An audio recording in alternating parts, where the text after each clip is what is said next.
Ethical Perspectives on the News is produced by the Interreligious Council of Lynn County, which is solely responsible for its content. The views and opinions expressed on this program do not necessarily reflect those of the staff and management of KCRG TV9. Good morning. Welcome to this week's edition of Ethical Perspectives on the News. My name is Craig Vansandt. I hold the David W. Wilson Chair in Business Ethics at the University of Northern Iowa. Our topic this morning is making the grade, term papers for sale. We'll be talking about cheating in higher education. With us today is Dr. Leslie Williams, the Dean of Students at the University of Northern Iowa. Leslie, welcome to the show. Hi, thank you for having me. Our second panelist is Micah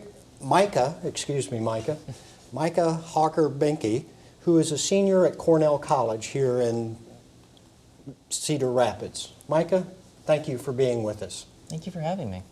And our third panelist is Dr. Carin, the Dean of Students at the University of Iowa Law School. Carin, thank you for joining us. Thank you for inviting me. Well, I mentioned that our conversation today will be about cheating in higher education. And the impetus for this show came from a class I taught last year, unfortunately an ethics class, in which 3 of the students that I had failed because of plagiarism. I also suspected several other students of buying papers to turn in as their own work. I couldn't prove that, so they passed the class. But I had never before seen in such blatant terms the cheating that goes on in our education.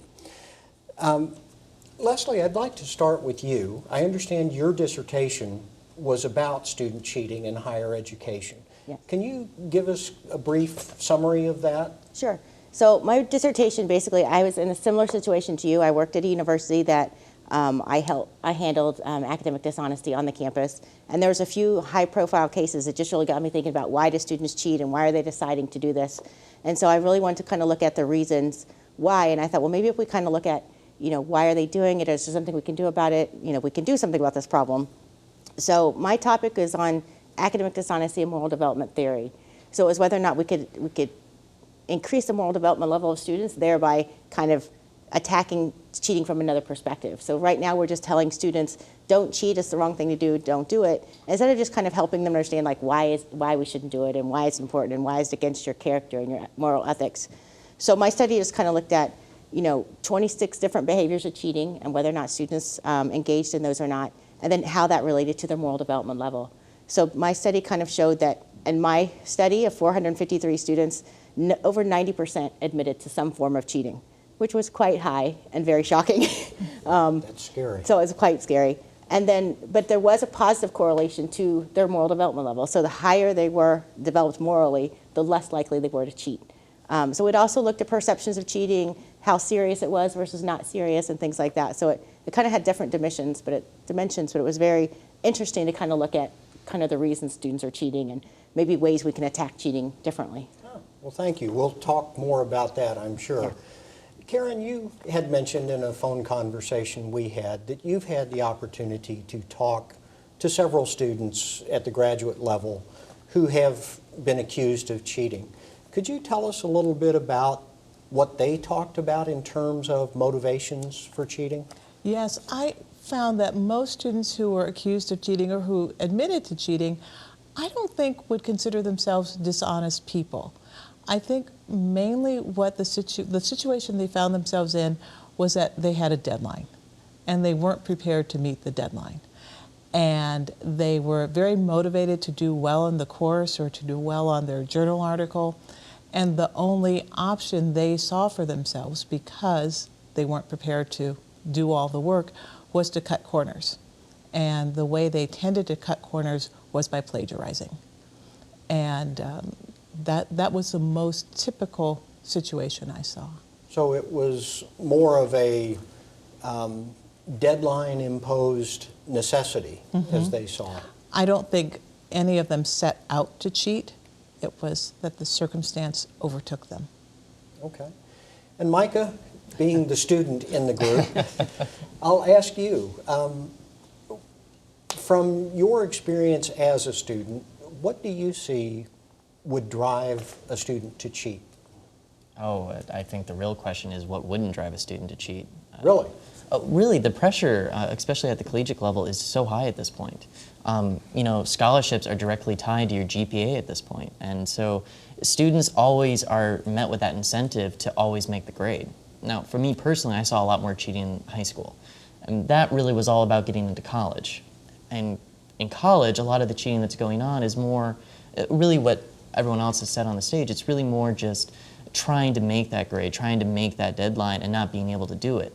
A lot of the times, at least in the areas I've seen cheating, are in classes that are particularly harder for students to learn, such as languages or statistics.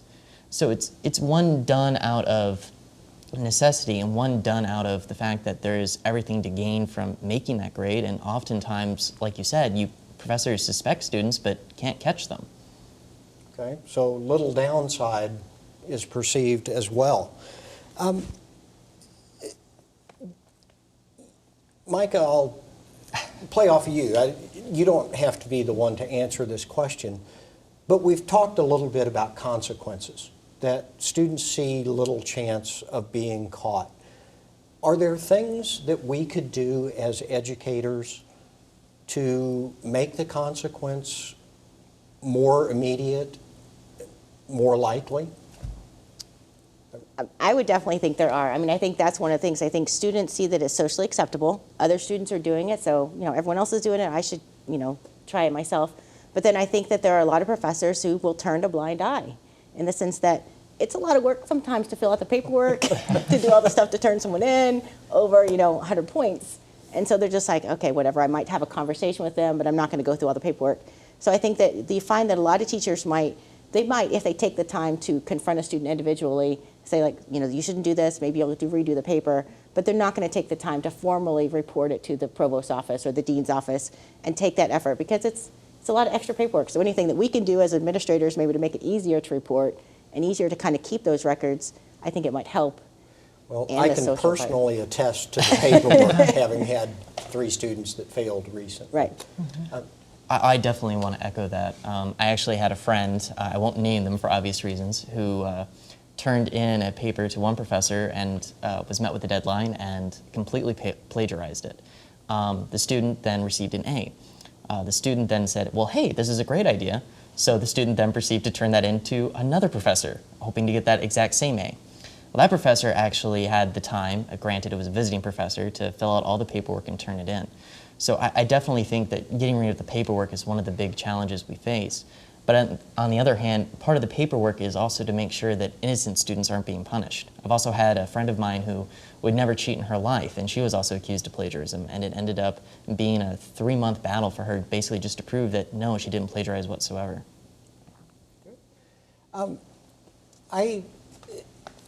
As we talk about consequences, is this something that we should have a zero tolerance policy for? If a student is caught cheating, immediate expulsion, immediate F? Carin, can I? Yes, I think it depends. I think it depends on a lot of the situation. It depends on what the student did, how willing the student is to accept responsibility for the extent of the academic dishonesty.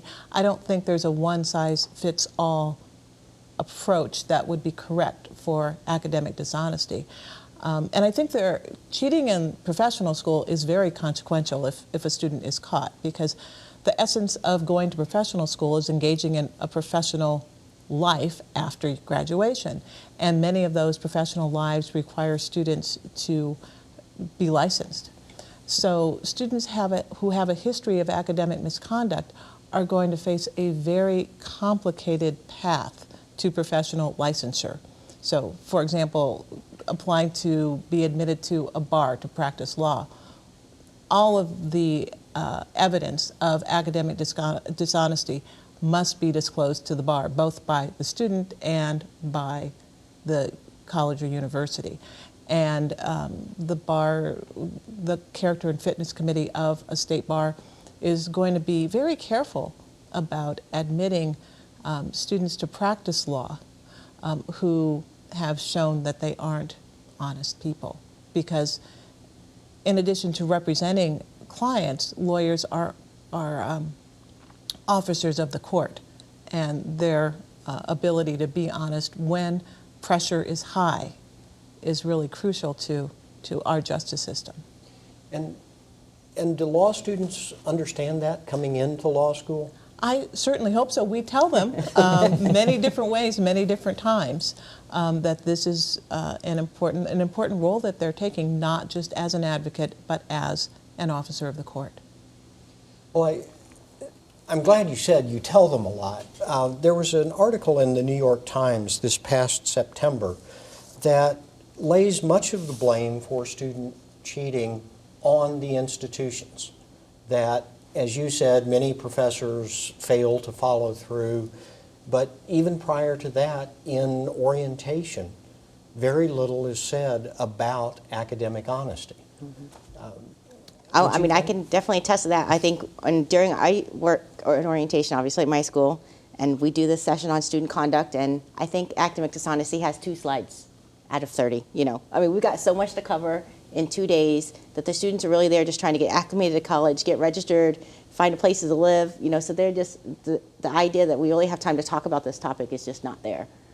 So we've got, you know, basically 2 slides in a presentation that's, you know, 30 minutes long to talk to students about this, and it's just not enough. I also think, as Carin was saying earlier, I think that we need to have a really strong, like kind of a no tolerance to academic dishonesty, that we need to confront it every time it happens, but I agree that there's a different sanction for every one that happens. There's so many different levels of academic dishonesty, from, you know, looking off someone's paper during a 5-point quiz to turning in a bought term paper off the internet. So I really think you have to look at it, the number of times they've done it, kind of their ability to take responsibility for it, things like that. So you have to look at a lot of different factors when you're really kind of looking at the issue. But I think it would be helpful if students would turn other students in. I think at the professional level that might be more likely, but undergraduate students aren't likely to turn in their peers for drinking, let alone cheating. So I definitely don't think they're going to do that. So I think it should, and I think faculty need to go ahead and try to confront students. You know, even if you can't prove it, it's just say, well, I think there's a problem here, we should talk about it. It might be worth that conversation for that student, and an educational matter. Okay. Micah, I want to ask you this question. All 3 of us represent large state-supported institutions. You go to a fairly small private liberal arts college. What is your perception of how the institution deals with academic cheating at your school? Well, at Cornell, I think they actually handle it pretty well. Essentially how it works is much like what everyone else has talked about on stage. So if you're caught cheating, you automatically fail the course. But however, we do allow a grace period, usually within your first year. So if you're caught once, all right, we punish you, we explain what you did wrong, but we don't let that destroy your collegiate career. So we let you stay at Cornell. If we catch you twice, we might actually expel you. Now, granted, I'm not an expert on any of these. Thankfully, I haven't had to deal with it. Sure. Well, I like the way that you approach this as we. It's, at least as you're saying this, you see it as a joint effort between the students, the faculty, the administration. One of the things that I worry about as a faculty member is, do I become an adversary in the classroom by talking about cheating and talking about the consequences of that? Any ideas on that aspect? I don't think you're an adversary. I think you're really providing helpful information that students would know what the boundaries are, and if they know the consequence for stepping over those boundaries, I think that's valuable information, and I wouldn't consider that adversarial at all. Good. I agree. I mean, I think it's one of those things. It's definitely going to help that student learn what academic dishonesty is, what it isn't, what the repercussions are for it, what the long-term effects are. Because I think when students are doing it, they're under pressure. Like Micah said, they're not really sure what's going on, or they want to get a good grade. It might hurt your rate my professor, ratings for a little while, because people are going to see you're going to confront them and turn them in. I think it will help in the long run that you're going to help people understand the repercussions and that it's not just a victimless crime, so to speak. You know, that it does affect them, it affects other students, and it affects the university. Okay. Well, I actually wanted to chime in on that, if that was okay. I mean, Please. I really do think that's very important for professors to turn in students. For one thing, students are never going to do it in undergrad. But also, professors, even at Cornell, get reputations for not being able to pick out students that are plagiarizing and not turning students in. And so what that turns the professor into is just an easy professor to walk all over. Where the professors that actually turn students in actually gain a lot more respect at Cornell. They're actually seen as professors that really do care about their jobs. And almost all of our professors will turn students in, but it's easy to find those that won't as well. So it's really important to, you know, it might hurt to rate my professor, but at the school you're going to get a lot more respect for it. Okay. Well, let me ask you, you started off that statement by saying undergraduate students will not turn other students in.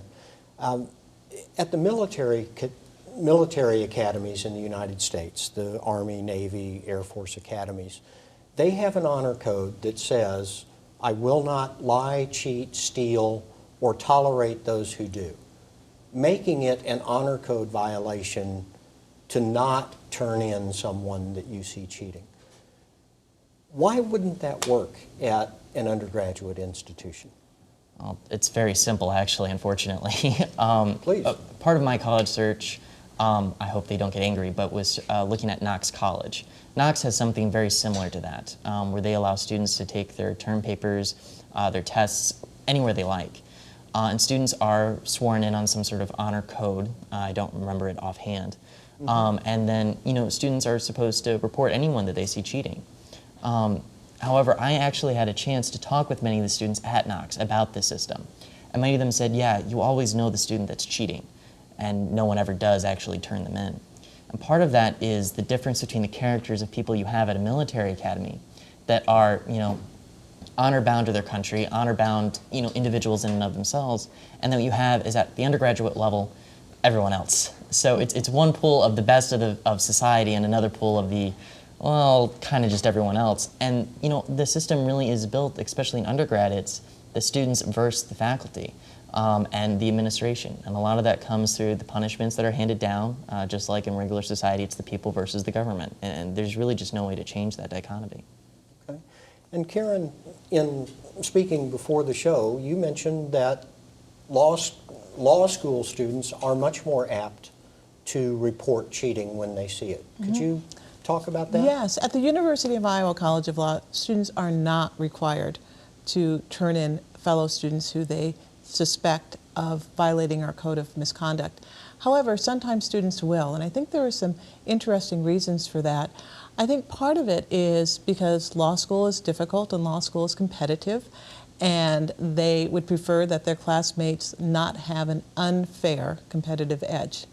But I also think it's because they're studying law, and they believe in process and they believe in fairness, and they want to uphold those principles in their educational pursuits. So I'm grateful to students when they will let me know what they think is going on. Sometimes they're right, sometimes they're wrong, but it's often useful information to have. Sure. Okay. Well, let me bring this back to part of why I got very interested in this, which is the services that offer to write term papers for students. Now, there are computer programs that can help faculty members find plagiarized documents. But if a student hires someone to write an original paper for them, I think that's pretty clearly cheating, but at the same time, it makes it almost impossible for me as a faculty member to prove that cheating has occurred. Not that any of you have firsthand information about this, but I'd be curious to hear your thoughts about what motivates the services that provide these papers. I mean, clearly they are circumventing the educational process, and they have to know that.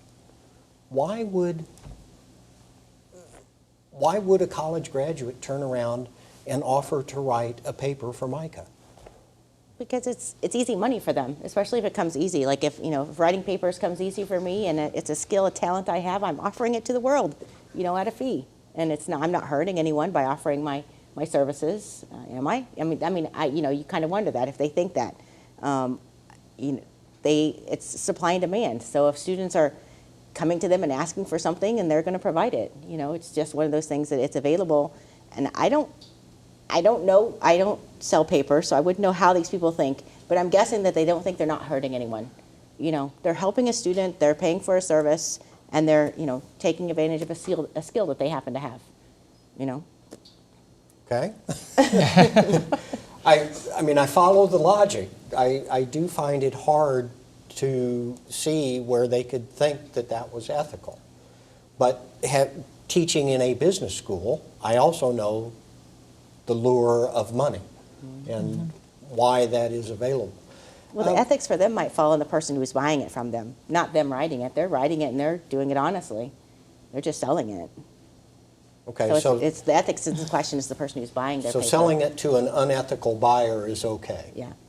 I don't know. I'm not one of the sellers Yeah, or buyers. I understand that. Carin, given that you're at a law school, are there any legal ramifications for cheating in academia? Well, legal in terms of, well, it wouldn't be a crime. But where the students would really feel the consequence is whatever sanction their school might impose. And then if they're planning to go on to graduate study, it can frustrate an application. It will certainly complicate an application. So in the admissions process, you might have two equally qualified people, high standardized test scores, good recommendations, and a good GPA. But one person has academic dishonesty, the other person doesn't. And if with a limited number of seats in a class, it's pretty clear who would be the choice. Sure.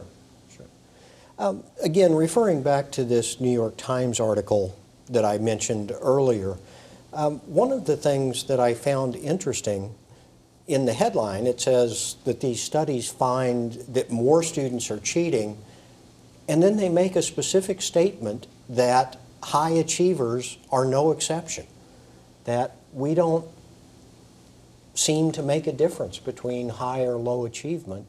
Everybody's cheating. Yeah, I think it's what Micah said earlier, that especially the high achievers, they're under huge pressure to get good grades, to be top in their class, to really excel so they'll make it to law school. So their motivation might be slightly different, that it's to, be perceived the best that they can possibly be, versus maybe the lower achievers is just to pass and there's just laziness. But I think the motivation might be different, but I think they're all still doing it for different reasons. Well, then is the answer to make school less competitive, to expect less from students? I would like to think that is to help people understand that it is an ethical decision, and that your moral character makes up who you are, and doing it kind of really affects you as a person, and that they'll see that means something longer term. Like what it means for this paper today is not the same thing as it means for you 10 years from now when you look back on your college career and I passed that business ethics class because I cheated. Does that feel good? Not really. So I would like students to, I think my goal would be that kind of moral education and kind of helping students grow ethically and morally as people will help kind of solve the problem in other ways, like confronting cheating, making it not socially acceptable. Things like that might help with the problem. Okay. Micah? Well, I actually think we've heard the solution on here tonight.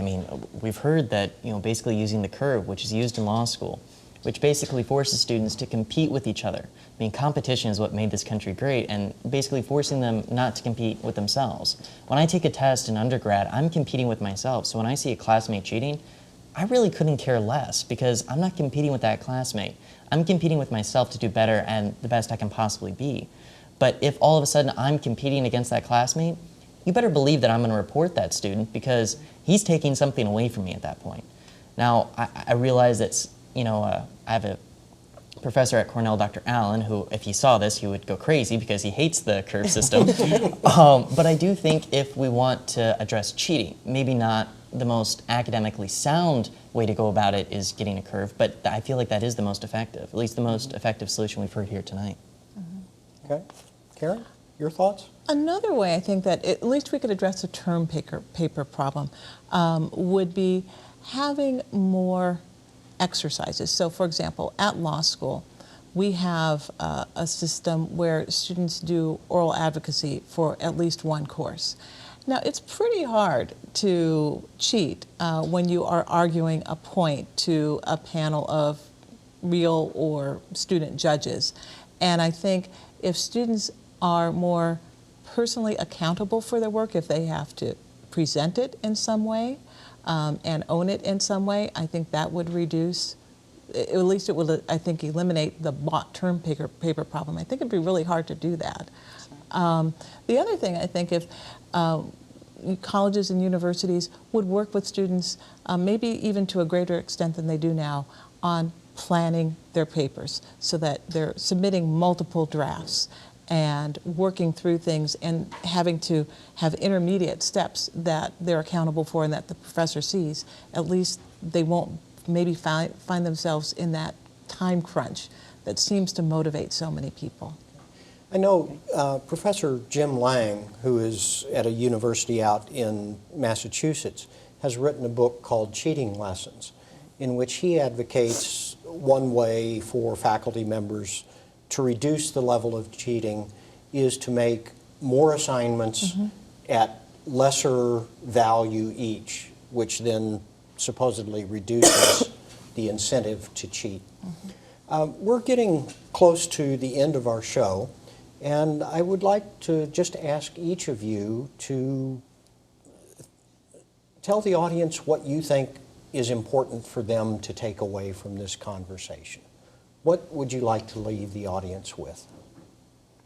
Leslie, I'll start with you. Oh goodness, that's a big question. I mean, I guess what I would like to leave the audience with is that this is a problem on campus. I mean, my study at the university I was at, the university I studied, 90% admitted to cheating. Overall, across the nation, studies report it's anywhere from 50 to 70% on average that are cheating. So obviously it's a big problem, and I think it does have long-term effects that we aren't really thinking about as far as like in the business world afterwards, and corruption and crime and things like that. So I really think it would be nice to really take a look at this in the short term to kind of then see how it affects the long term. I mean, I really would like us to spend more time talking about it and being open about it and being honest about why we do it, why students are doing it, why we're not addressing it, and just really kind of start talking about it. That way we can then maybe do something about it. Okay, thank you. Micah? Well, I think first and foremost, I mean, it's prevalent because, out of necessity, I mean, what we've heard here tonight, and I think, talking about it would be great if we could have that open conversation, but I don't think that conversation can really happen unless we, either lessen the punishment or find ways that we can bring it out of students. Thank you. Carin? I think my comment would go to students, which is they might perceive that it's low risk, but if they get caught, it is high cost. And I think most school administrators would say it's just not worth it. Thank you. On behalf of the Interreligious Council of Lynn County, I'd like to thank all three of you for this very interesting discussion. I'd like to thank you, the audience, for tuning in. Have a good week.